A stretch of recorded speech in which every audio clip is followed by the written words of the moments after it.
आजकल के वर्तमान के युवान बच्चे, युवान बेटा बेटियां जितने हैं, कान खोलकर सुनो, ये चलचित्र के चक्कर में तुम्हारी आधा से ज्यादा विचार केवल वासना के रहते हैं।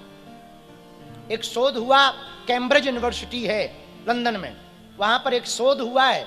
उस शोध के अनुसार 94% लोग केवल और केवल गंदे व्यभिचार की बातें ज्यादा सोचते हैं। मकान बनाएंगे तो व्यभिचार सोचते हैं, गाड़ी पे जाएंगे तो व्यभिचार सोचते हैं, सड़क पे चलें, पुरुष स्त्री को, स्त्री पुरुष को देखे तो व्यभिचार की बातें विचार करते हैं। ये तुम मानो ना मानो, ज्यादातर लोगों की यही हालत। रील देखें तो वही हाल, फोटो देखें तो वही गंदे विचार। इनको कुविचार कहा है, इन्हीं को मल कहा है, इन्हीं को मल कहा है। हम प्रार्थना करना चाह रहे। बहुत से लड़का लड़कियों को लगता है युवान अवस्था में अपना तेज वीर को बहुत क्षरण कर लेते हैं। फिर कई बच्चे हमारे पास आते, हमें ब्रह्मचर्य का पालन करना है, हमारी याददाश्त बहुत कमजोर है। सुनो ध्यान पूर्वक, ब्रह्मचर्य के बिना आपके चेहरे का तेज नहीं आ सकता, ब्रह्मचर्य के बिना आपके शरीर का तेज नहीं आ सकता, ब्रह्मचर्य के बिना परम प्रज्ञा मेधा उत्पन्न नहीं हो सकती। जितना अपने आप को साध सको, इंद्रियों को साध सको, उतना बेहतर है। और ब्रह्मचर्य को साधने के लिए पहला नियम रखो, चलचित्र देखना बंद करो।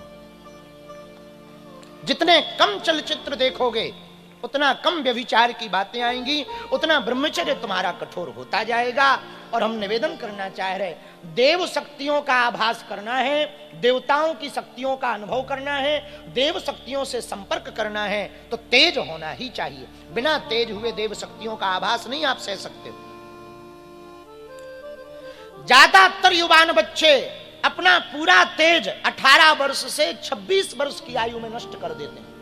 और आजकल तो और पहले से 15-16 साल से ही गलत आदतों में बच्चे बच्चियां पड़ जाते हैं। और उन गलत आदतों का परिणाम आगे गृहस्थ में भी आता, संतान उत्पत्ति में भी आता, और भविष्य भी एकदम नरक हो जाता है। हम प्रार्थना करना चाह रहे, बच्चों और बच्चियों से चलचित्र देखना बंद करो, अपने तेज की ताकत को संभालो। आपका तेज सुरक्षित रहेगा तो आपका फ्यूचर भी सुरक्षित रहेगा। और एक बात बोले, 16 वर्ष से 25 वर्ष के जितने बच्चे बच्चियां हमारी कथा सुन रहे हैं, यहां ध्यान से सुनो या टीवी पे सुन रहे, जिन्होंने अपनी 16 वर्ष की आयु से 25 वर्ष तक अपने आप को संभाल लिया, वो जिंदगी में कभी बिगड़ नहीं सकता है। और जिनका ये उम्र बिगड़ गया वो कभी संभल नहीं सकता। इसलिए बहुत गंभीर पूर्वक रहो। काम और खाज दोनों ऐसी हैं, जितना खुजाओ उतना बढ़ती। खुजली का मजा देखा तुमने? हाँ, क्या मजा है खुजली का। हाँ महाराज, खुजली होत समय कोई बड़ी गंभीर बात भी, अरे रुको तो ना, बड़ा मजा आता। लेकिन खुजली का मजा कब तक? जब तक खून ना निकल आए। खून जब तक नहीं निकल आता तब तक खुजली का मजा।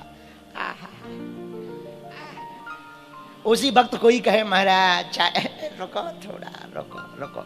जब खून निकल आए तब खुजली लगती, यार कहां से खुजा लिया। ऐसे ही काम खाज, तुमको लगता है कि हम खुजाएंगे तो खुजली ठीक हो जाएगी, वो खुजाने से बढ़ती है। ऐसे ही काम है, जितना भोगोगे उतना ही बढ़ेगा, जितना भोगोगे उतना ही बढ़ेगा, उतनी ही तुम्हारे मन की वृत्तियां बढ़ेंगी। इसलिए हमारे प्रियजनों, ये मल है, इसी को मल कहा। मतलब इसका ये नहीं है कि तुम पूर्ण ब्रह्मचारी बनो, ना, इतने मतलब पशु वृत्ति तो मत लाओ, मनुष्य वृत्ति रखो, कम से कम पशु तो मत बनो। जानवरों का भी अब क्या कहते हैं, जानवरों से भी बदतर हालत इंसानों की हो गई, भगवान ही बचावे। तो पशु वृत्ति तो कम से कम मत लाओ। ये मल है, इस मल को निर्मल करने के लिए एकमात्र उपाय है सद्गुरु कृपा। गुरु के चरण रज वो मिल जाए तो ये मन निर्मल हो जाएगा। इसलिए गोस्वामी जी कह रहे, श्री गुरु चरण सरोज रज निज मन मुकुर, बरनौ रघुबर विमल जो दायक। एक बात और कहते कहते हम कहें, पागलो कीमत है व्यर्थ को हटाने की। जिसने अपने जीवन में व्यर्थ को हटा दिया वो कीमती हो जाता। पूछो कैसे? पूछो, अरे जोर से तो पूछो। मुंबई का एक मूर्तिकार व्यक्ति एक बार हमारे गांव आया। वहां पर हमारे गांव के एक व्यक्ति ने पत्थर रख रखा था। उसने कहा ये पत्थर हमें दे दो, इससे हम मूर्ति बनाएंगे।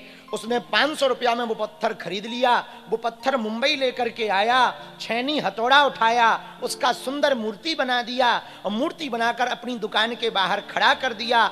हमारे गांव का वही व्यक्ति मुंबई आया जिसने पत्थर बेचा था। वो उस दुकान पे गया, वो पहचान गया ये वही पत्थर है जो हमने बेचा था। दुकानदार से कहा बड़ी सुंदर खूबसूरत मूर्ति बन गई, इसके रुपया बताओ कितने हैं? बोले ये 50,000 रुपया लगेंगे। बोले बड़े पागल हो, बड़े मूर्ख हो, तुम हमारे यहां से 500 में लेके आए थे, अब 50,000 मांग रहे हो। तुमने किया क्या? उल्टा वजन घटा दिया। पहले मोटा था, लंबा था, अब तुमने पतला कर दिया, छोटा नाटा कर दिया और तुम 50,000 बल्कि 400 में देना चाहिए। तो पता है मूर्तिकार ने क्या कहा? बोले हमने पत्थर को भले ही घटाया, साइज घटाई, मोटापा घटाया, पर हमने ऐसे बेकार में नहीं हटाया। जो बेकार था उसको निकाला है, जो बचा है ये सार है, इसकी कीमत है। जो व्यर्थ था उस व्यर्थ को निकाल दिया, अब जो शेष बचा है इसकी कीमत है। मेरे पागलों, जो शेष है वही विशेष है। इस सूत्र को नोट कर लो। तुम्हारी जिंदगी जितनी बेकार निकली सो निकल गई, अब जो शेष बची है इसी को विशेष बनाओ। इसको शेष बनाने का उपाय। बरनौ रघुबर बिमल जसु, जो दायको फल चार, जो दायको फल चार। 4 प्रकार के फलों का वर्णन इस दोहा में है। एक बात बोले, ध्यान से सुनना। राम जी का यश गाने बैठे, ऐसा तुलसीदास जी कह रहे, पर उन्हें गाना हनुमान जी का लिख रहे हैं, हनुमान जी पे हनुमान चालीसा में। पर एक बात हमको बहुत अच्छी लगी, वो हम कहना चाह रहे हैं। पागलों, हनुमान जी को यदि भारत में नहीं पूरी दुनिया में जहां जहां सनातन और हनुमान जी को मानने वाले लोग रहते, पूरी दुनिया में सबसे पावरफुल मंत्र यदि कोई हनुमान जी को पाने का है तो वो हनुमान चालीसा है। इससे सरल सर्वोत्तम विधि कुछ भी नहीं है हनुमान जी को प्रसन्न करने की। जो यह पढ़े हनुमान चालीसा,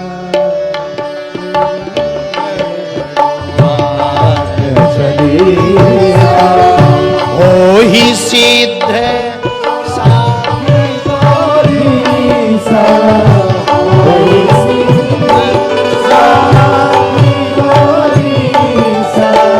जो यह पढ़े हनुमान चालीसा, जो यह हनुमान चालीसा। जो भी हनुमान चालीसा पढ़ेगा हो ही सिद्ध साखी गौरी सा। हनुमान चालीसा पढ़ने वाले पाठक सुनो, हनुमान चालीसा के जो भी 40 दिन तक 100 पाठ पढ़ेगा, भगवान शंकर इसके साक्षी हैं, उन्हें हनुमान चालीसा सिद्ध होगा। ये हम नहीं कह रहे हैं, चालीसा का वर्णन है, महात्मा है। 40 दिन तक प्रतिदिन जो 7 बार पाठ कर छूटे बंदी महासुख। जो 100 पाठ प्रतिदिन हनुमान चालीसा के पढ़ेगा, 40 दिन तक अनुष्ठानात्मक संकल्प लेकर के ब्रह्मचर्य का पालन करके, भूमि पर शयन करके, करपात्री बनकर, स्वपोषी बनकर, अपने हाथ से भोजन बना करके, पा करके हनुमान चालीसा का अनुष्ठान करेगा, 40 दिन में यह हनुमान चालीसा उसको सिद्ध होगी। हनुमान जी की विशेष कृपा होगी। इतना अभूतपूर्व अचूक मंत्र है कली काल में। हमारे गांव के बगल में एक बड़े अच्छे महात्मा रहते थे, उनकी कही हुई बात हम आपको सुना रहे। भैया वो कह करते थे कि हमको तो हनुमान चालीसा से ही हनुमान जी मिले, ऐसी बात बोलते थे। और हमारे पूज्य श्री सन्यासी बाबा को हनुमान चालीसा से ही हनुमान जी के दर्शन भाई। श्लोक ना आवे, मंत्र ना आवे, कोई दिक्कत नहीं, हनुमान चालीसा का आधार ले लो बस उतने में ही। और हनुमान चालीसा का पढ़ने में कोई बुराई भी नहीं और कोई ज्यादा समय भी नहीं लग रहा, 5-10 मिनट में। लेकिन पढ़ो, क्या करो, बोलो बोलो, रटो मत, पढ़ो। तुम लोग क्या करते हो, साबुन लगा रहे, जय हनुमान ज्ञान गुण सागर भूत पिशाच ठटनी के बरे, खुदो भूत है? बताओ, नहा रहे और हनुमान चालीसा लगा रहे। अरे भैया वो पढ़ना नहीं है, रटना है। वो रट रहे हो, पढ़ थोड़ी रहे। लिखा क्या है, जो यह, क्या लिखा, बोलो बोलो, जो यह पढ़े, जो पढ़ेगा, रटेगा नहीं लिखा। और कुछ माताएं हमसे पूछती, महाराज हम हनुमान चालीसा पढ़ लें? अरे मैया, ए जगत जननी त्रिपुर सुंदरी माता, ए मैया, अरे हनुमान चालीसा में ही लिखा जो यह पढ़े, ये नहीं लिखा कि जो पुरुष पढ़े। केवल पुरुषों के लिए होता तो क्या लिखते, जो पुरुष पढ़े। लेकिन लिखा क्या, बोलो बोलो बोलो, जो यह पढ़े, नाग गंधर्व किन्नर, हम तो कहते ऊ वाले भी पढ़े।